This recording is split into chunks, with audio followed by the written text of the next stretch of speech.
Hello and welcome back to Health Affairs This Week. I am your host, Jeff Byers. We are recording on Monday, February 24th, 2025. Just to let you all know, on March 12th, we're going to be doing a live taping for our other podcast, A Health Podyssey. Rob Lott will be chatting with Yasha Sweeney Singh on her upcoming paper in the March issue of Health Affairs, which is about private equity's effect on the healthcare workforce.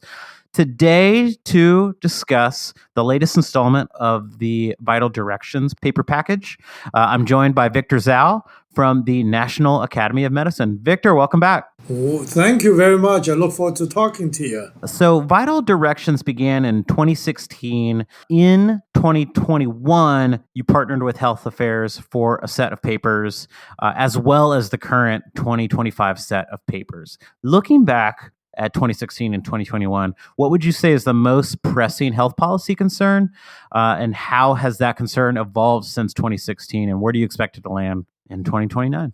Yeah, so first is, what's the Vital Directions? It's a series of papers that we commission at every turn of administration. So as you said, in 2016, that's during Trump, and 2020, Biden, so really they were published in 2016 and 2021. And at the time, we look at, to the administration, these are the priorities that we feel the nation face in health and healthcare. And we assemble groups of experts to write these together around topics and provide, in fact, administration and also Congress with kind of a framing and roadmap of what needs to be done for the next cycle of administration. So that's all really very exciting. It's been very effective. In fact, we've been able to speak to leadership and Congress administration about these issues. So if you look at then and the issues facing the nation at that time, they were, the ones such as cost fragmentation, the issue of non-communicable diseases and communicable diseases, as well as many others. But I think what's really happened since 2021 is a series of things that are almost like existential threat. First of all, we didn't have COVID-19. And finally, the world woke up to a whole issue of pandemics. And now, more recently, with avian flu and mpox, we know it's here to stay. And so that, in fact, is a major change from the first two series. Second, of course, is climate change. Also, in this period, there's a recognition of the impact on climate change and it means to health, less so before that. Third is a lot of issues of health equity, particularly with Black Lives Matter, many others. So I think that there's a lot of changes in the last, shall we say, 4 years that has led to really a renewed look at what the emphases are. Along, of course, as you know, with COVID-19 exposed the problem of public health, misinformation, trust in public health and in science. And of course, also we've seen during the last few years a series of legislative and judicial actions that are shaping health activities, right? About healthcare, reproductive health, you name it. So I think this is a really particularly important time for this series of Vital Direction to come out to say, what do we need to look at immediately? And I think, and I would say that we're organized around 5 areas, right? One is U.S. healthcare system has to be transformed, better, less fragmented, low cost, and improve outcomes. Secondly, we need to modernize public health. And given all the concerns of public health, how do you make public health more effective? And how do you make public health connected with social care, healthcare delivery, you name it? Third is, of course, the whole research enterprise. What does the U.S. biomedical research enterprise look like? Fourth is artificial intelligence, a huge area that's coming in that we're looking at now and the future. Then, of course, we also talk about women's health and, of course, climate change. So those are the major pieces of this time, this Vital Directions, very timely, and many common themes emerge in our work for actionable strategies for progress for the new administration and Congress. We need more leadership, more strategy, reduce fragmentation, looking at misaligned economic incentive, investment in workforce, and of course, prioritizing equity. So that's the whole idea of this whole series, particularly looking at a blueprint, if you will, to inform the priorities of this administration. Yeah, so, the articles were written before the inauguration of Donald Trump's second term. And, we're still very, very early on in that second administration. But the administration is already creating a lot of news. So when you look back at the 2025 priorities and reflect on the federal actions that have currently taken place in the healthcare space, so like I ask you, like, one, what's been your reaction, and two, has any recommendations changed from the writing to the publication? And Jeff, you're right. We started this before the election, but we always have to do that in anticipation of election. Otherwise, we won't have the things ready, right?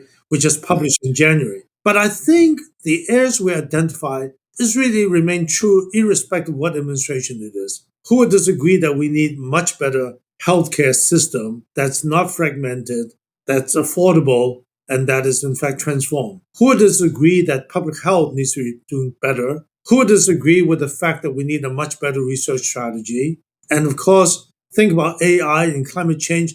These are things that's happening and going in the future. So I don't think it changes anything, except when Trump comes in, as you know, the last 30 days, this executive order and the push he had in certain direction, I think took most people by surprise. And most people are reacting to it. I would argue that our areas remain true because these are the priorities. These are the long-term, immediate long-term issues. What Trump has come in to say would be, oh, I want to look at Medicaid, I look at this, I look at DEI. No, we need to figure out how to respond to them. But I don't think anything's changed because what we need is affordable, accessible, equitable care. We want to improve health outcomes. We want to reduce healthcare spending. And we really want to have much better integration of public health, social care so that people can get to it, and all the things we talked about earlier. So I think it doesn't change much, except we need to look at his specific actions and how to be sure that not only we advise his administration, but we also protect the country from things which are unintended consequences. Yeah, and so kind of looking back at those recommendations that you brought up earlier, and that's in the package of the paper. And I really encourage listeners to check out all of the papers in the package. We published them as an ahead of print in January of 2025, and they are currently published in the February 2025 issue of Health Affairs. You can find them all there, so check that out. And in those papers, you touched on investing in the healthcare workforce, which we know is a big issue around the country. So it was written that building an AI competent healthcare workforce is mentioned, as is building a ready workforce in public health. So, and in the biomedical section, you write career pathways are unclear, and a lack of workforce diversity stifles both innovation and equitable health outcomes. So I, am like looking at this and wondering, if I'm a hospital operator or a business owner or an administrator or policy officials, how might I actually be looking into invest into the new generation of healthcare workers? I know I'm going to throw a bunch of questions, but what Yeah. struggles might they have, that their previous generation did not? What advantages? So what can you tell us about that section? Well, I mean, after all, the only way to go forward, do things is through people and through the workforce. And that's why it's so important to invest in the workforce. If you look at where we are today, let's say in healthcare, even in public health, we're having a tremendous shortage of workforce. And we also have unequal distribution of providers. And that's because, first of all, we have an aging workforce population. Second, there's burnout and tremendous problem with retention. Third is the demand for care is increasing. So we need effective workforce. There's no question. We know, for example, if you look at the data, primary healthcare professional shortage areas, which are designated, that affects about 75 million people, 20% of the population, there's at least about 7,000 areas which are short in primary care and workforce. We also know that the burnout issue is high. During COVID-19, it actually goes up to as high as 70, 80% of doctors and nurses. It might have settled a little bit, but the retention, people are saying, I'm not coming back. Or I'm going to early retire, right? And then by 2030, a third of physicians will be over 65. And 500,000 nurses are expected to retire by 2025. So we have tremendous shortage. Demand is rising because by 2030, 1 in 5 Americans will be 65 and older. That's the issue. So we need to invest not only in the current workforce, but the future generation of workforce. In the research arena, same problem because fewer and fewer Americans are going to research. The STEM education, as you know, needs to be greatly improved. Science is no longer seen as a desirable, area of profession. And then we also are highly dependent, both on healthcare and in research, and international students.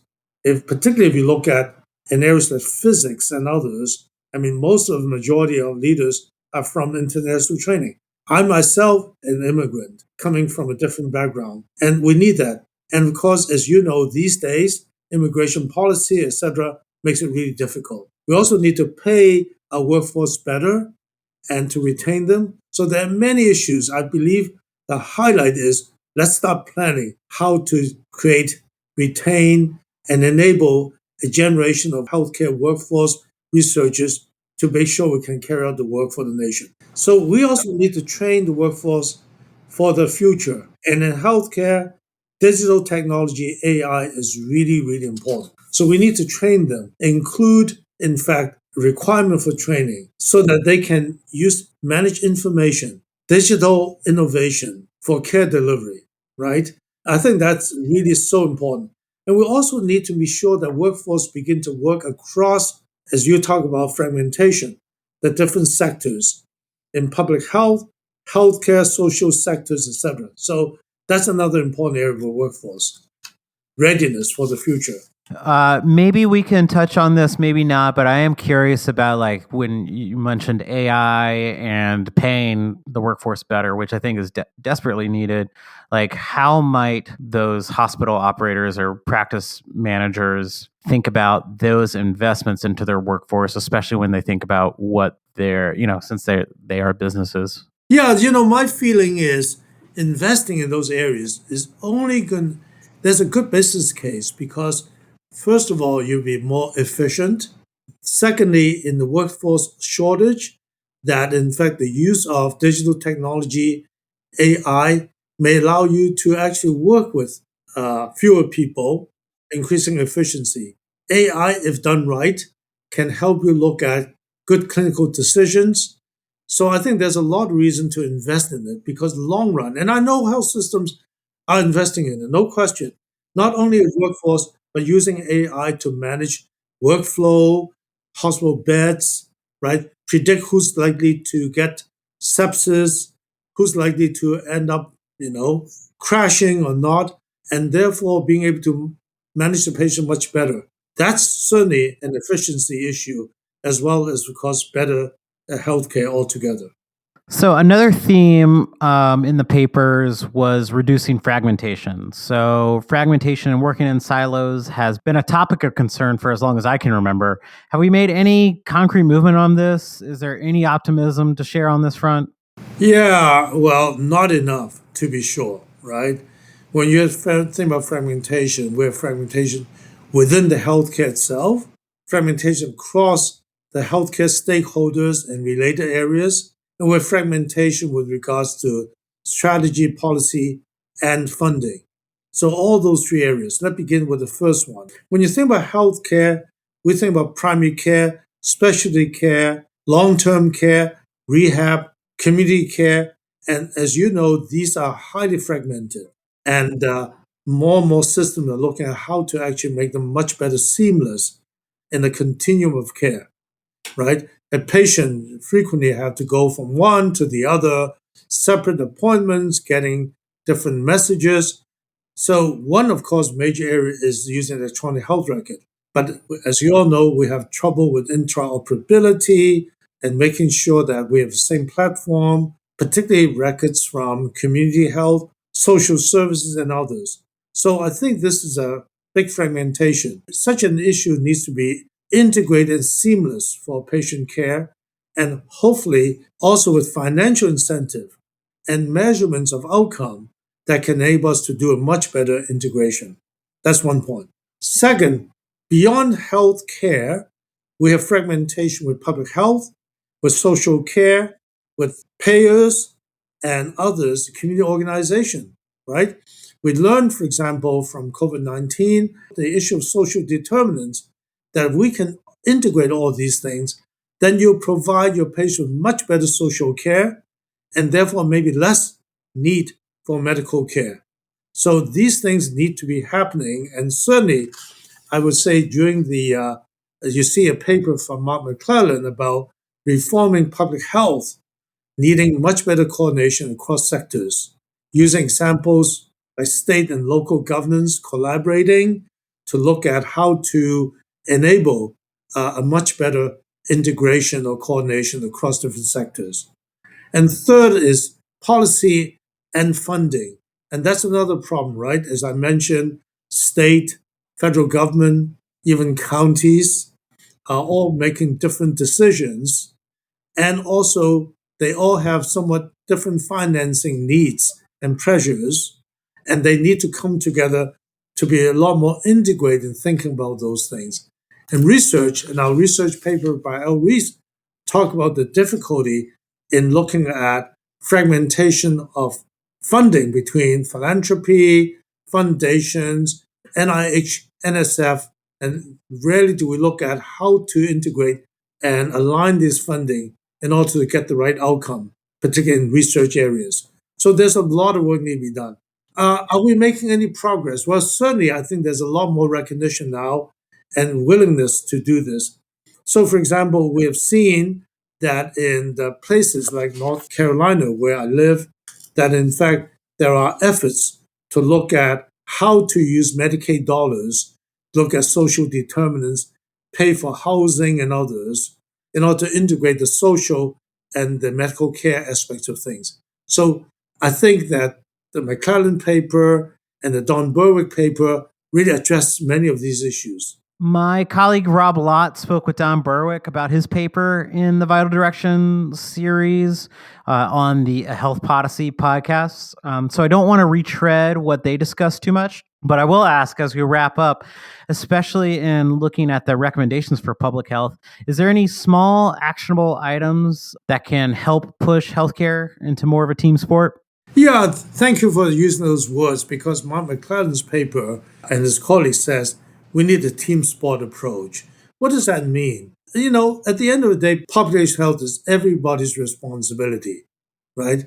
So those who run hospitals are thinking about how do I take care of patients that come into my door, but they also need to think about what happens after they leave my door and how do I keep them healthy, within where they live, etc.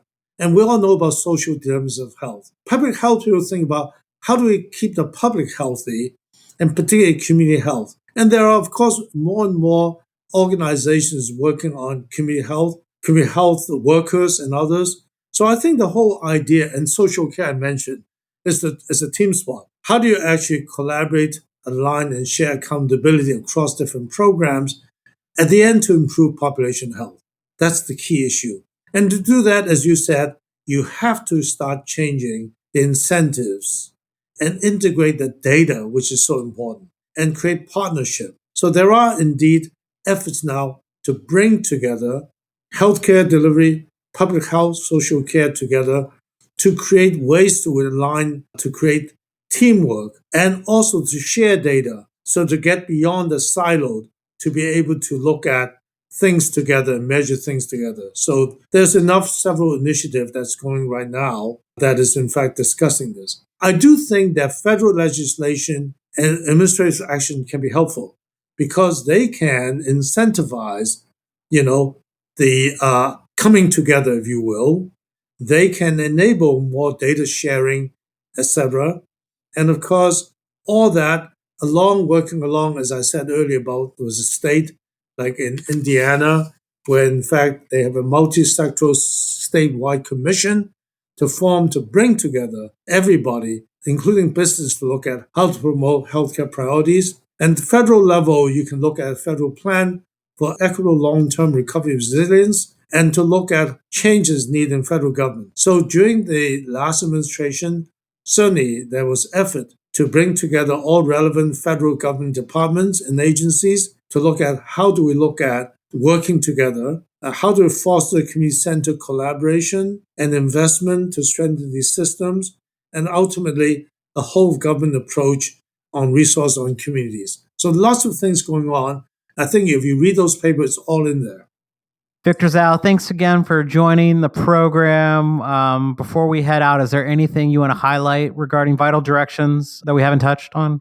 Jeff, one thing I want your audience to know is that we're actually releasing the series as a webinar on Thursday, the 27th. And of course, you are publishing this on Friday. So when people hear this podcast, they can go to the NAM website and log in to listen to the webinar. We'll have Mark McClellan, Don Berwick, Senator Bill Frist, Al Reese, Paula Johnson, and Mark Matheny, all reviewing what their findings of each one of those chapters. So please log in our website and hear it when you hear this podcast. Again, Victor Dzau, thank you for taking the time and speaking with us today on Health Affairs This Week. To you, the listener, if you enjoyed this episode, please send it to the futurist in your life and make sure you leave a review, give a comment on Spotify, give a rating, all that good stuff. It really, really helps people find the show, and we want to continue making it for you. So please share it far and wide. And with that, I hope you have a great rest of the week, and we'll see you next time on Health Affairs This Week.